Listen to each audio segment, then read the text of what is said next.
Jesus and his disciples came to the other side of the lake, to the region of the Gerasenes.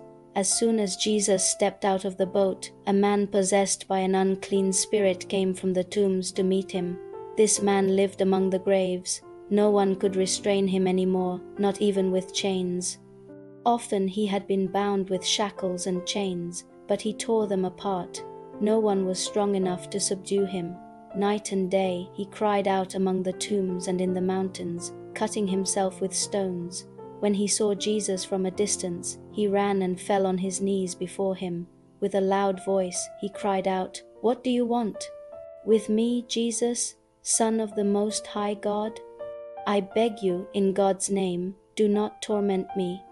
For Jesus had already said, "Come out of this man, you unclean spirit." Then Jesus asked him, "What is your name?"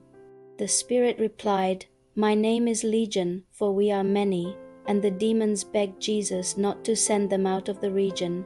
Nearby, a large herd of pigs was feeding on the hillside. The demons pleaded, "Send us into the pigs. Let us enter them." So Jesus gave them permission. The unclean spirits came out and entered the pigs, and the herd, about 2,000, rushed down the steep bank into the lake and drowned. The herdsmen ran off and reported what had happened in the town and countryside. People came to see for themselves. When they arrived, they saw the man who had been possessed by the legion of demons sitting there clothed and in his right mind, and they were afraid. Those who had seen it told the people what had happened to the demon-possessed man and to the pigs. Then the people began to plead with Jesus to leave their region. As Jesus was getting into the boat, the man who had been possessed begged to go with him. But Jesus did not permit him and said, "Go home to your people and tell them how much the Lord has done for you and how he has had mercy on you." So the man went away and began to proclaim in the Decapolis all that Jesus had done for him, and everyone was amazed. When Jesus had crossed again by boat to the other side, a large crowd gathered around him by the sea. Then came one of the rulers of the synagogue, named Jairus. Seeing Jesus, he fell at his feet and pleaded earnestly, "My little daughter is dying. Please come and lay your hands on her, so that she may be healed and live."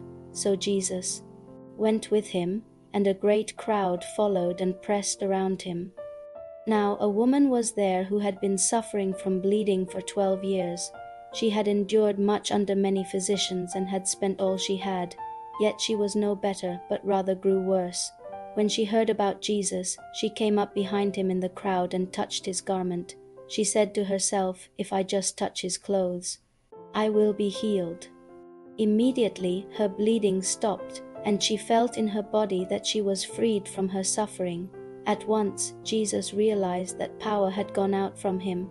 He turned around in the crowd and asked, "Who touched my clothes?"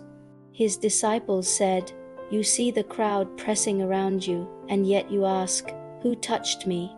But Jesus kept looking around to see who had done it. Then the woman, knowing what had happened to her, came forward trembling with fear and fell at his feet, telling him the whole truth. Jesus said to her, "Daughter, your faith has healed you. Go in peace and be freed from your suffering." While Jesus was still speaking, some people came from Jairus' house and said, "Your daughter is dead. Why trouble the teacher any longer?" But Jesus, overhearing what they said, told Jairus, "Do not be afraid. Only believe." He allowed no one to follow him except Peter, James, and John, the brother of James. When they came to the house of Jairus, Jesus saw a great commotion, people weeping and wailing loudly. He went in and said, "Why all this commotion and crying? The child is not dead but asleep." They laughed at him. But Jesus put them all outside, took the child's father and mother and those who were with him, and went in where the child was.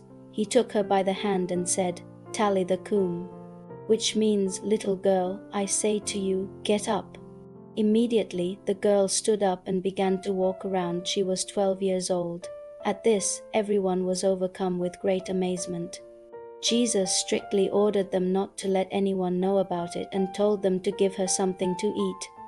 You can read the story in the book of Mark chapter 5 from verse 1 to 43.